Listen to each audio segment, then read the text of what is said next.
My YouTube channel. मैं रोहित आप सभी का स्वागत करता हूं अपने यूट्यूब चैनल पर।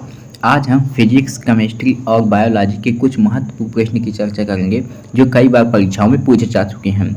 तो चलिए, अगर आप हमारे चैनल पर नए हैं तो प्लीज़ चैनल को कर लीजिए सब्सक्राइब। तो चलिए हम वीडियो को कर सबसे पहला, प्रकाश वर्ष किसकी इकाई है? तो प्रकाश वर्ष किसकी इकाई है? दूरी की इकाई है। ये आपको याद रखना, किसकी इकाई है? दूरी की इकाई है। नेक्स्ट क्वेश्चन है, लंबाई की न्यूनतम इकाई क्या है? तो लंबाई की न्यूनतम इकाई क्या है? फर्मी-मीटर। क्या है? फर्मी-मीटर है, ये आपको याद रखना है।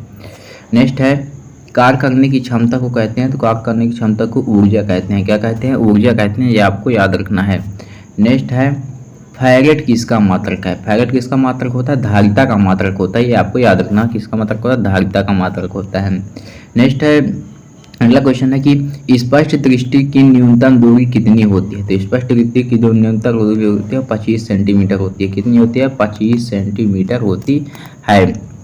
नेक्स्ट है, समतल दर्पण की वक्रता त्रिज्या होती है। तो समतल दर्पण की वक्रता त्रिज्या जो होती है अनंत होती है। क्या होती है? अनंत होती है, ये आपको याद रखना। कितनी होती है? अनंत होती है समतल दर्पण की वक्रता त्रिज्या। आइरस के मध्य वाले छोटे छिद्र को कहते हैं? तो आइरस के मध्य वाले छोटे छिद्र को पुतली कहते हैं, ये आपको याद रखना। क्या कहते हैं? पुतली कहते हैं। आइरस के मध्य छोटे छिद्र को पुतली कहते हैं।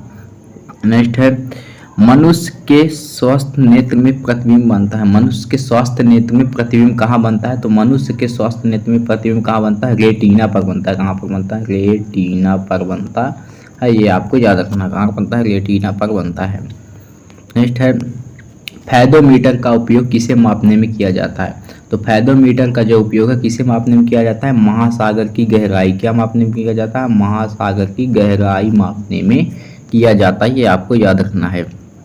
अगला है, किसका दृष्टि क्षेत्र सबसे अधिक है? किसका दृष्टि क्षेत्र सबसे अधिक है? तो कौन से दर्पण का जो दृष्टि क्षेत्र होता है वह सबसे अधिक होता है? उत्तल दर्पण का होता है। किसका होता है? उत्तल दर्पण का होता है। नेक्स्ट क्वेश्चन है, अब आते हैं केमिस्ट्री में GK question in Hindi. Chemistry GK question in Hindi है, प्रबल अम्ल और दुर्बल अम्ल से बने लवण का पीएच मान कितना होता है? तो प्रबल और दुर्बल अम्ल क्षारक से बने लवण का जो पीएच मान होता है वो 7 से कम होता है। कितना होता है? 7 से कम होता है, ये आपको याद रखना है। दही में किस प्रकार का अम्ल पाया जाता है? तो दही में किस प्रकार का अम्ल पाया जाता है? तो दही में किस प्रकार का अम्ल पाया जाता है? लैक्टिक अम्ल पाया जाता है। कौन सा अम्ल पाया जाता है? लैक्टिक अम्ल पाया जाता है। अगर इसमें जीवाणु की बात करें तो इसमें लैक्टोबैसिलस जीवाणु पाया जाता है। दही में कौन सा जीवाणु पाया जाता है? लैक्टोबैसिलस जीवाणु पाया जाता है। कौन सा? लैक्टोबैसिलस। हल्दी, लिटमस पत्र आदि किस प्रकार का सूचक है? तो हल्दी, लिटमस पत्र आदि किस प्रकार का सूचक? प्राकृतिक सूचक है। कैसा है? प्राकृतिक सूचक है, ये आपको याद रखना। कैसा है? प्राकृतिक सूचक है।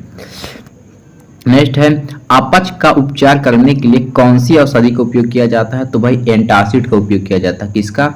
अपच का उपचार करने के लिए कौन सी औषधि का उपयोग किया जाता है? तो एंटासिड का उपयोग किया जाता है। किसका? एंटासिड का उपयोग किया जाता है।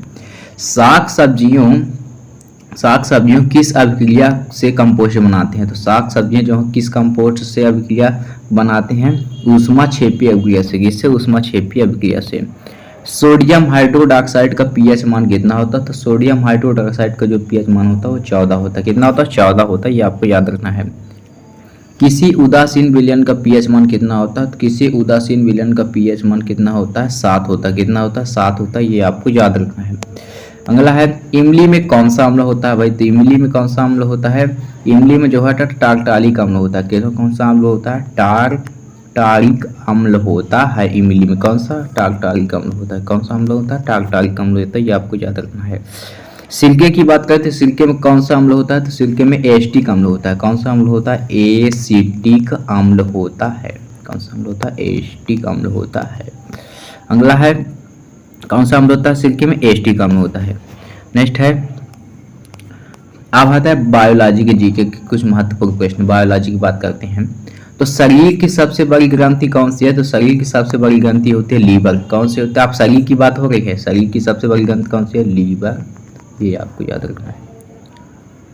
नेक्स्ट क्वेश्चन है, शरीर का तापक्रम नियंत्रित होता है। तो शरीर का तापक्रम किससे नियंत्रित होता है? हाइपोथैलेमस से होता है। हाइपोथैलेमस से होता है, ये आपको याद रखना है। एक स्वस्थ मनुष्य का रक्तचाप कितना होता है? तो एक स्वस्थ मनुष्य का जो रक्तचाप होता है 180/80 होता है, ये आपको याद रखना है। अगला है, रक्त में ग्लूकोज की मात्रा नियंत्रित कौन करता है? तो रक्त में जो है ग्लूकोज की मात्रा कौन नियंत्रित करता है? इंसुलिन करता है, इंसुलिन करता है। कौन करता है? इंसुलिन, ये आपको याद रखना है। अगला है, उच्च रक्तचाप को कहते हैं हाइपरटेंशन कहते हैं। क्या कहते हैं? हाइपरटेंशन कहते हैं। ये मैं इसलिए लिख रहा हूँ ताकि आपको याद हो जाए। हाइपरटेंशन कहते हैं। क्या कहते हैं? हाइपरटेंशन। फेफड़ा किस आकार का होता है? तो फेफड़ा जो होता है एक शंकु के आकार का होता है। कैसा होता है? एक शंकु के आकार का होता है। फेफड़ा कैसा होता है? एक शंकु के आकार का होता है। हार्मोन शब्द किसने दिया?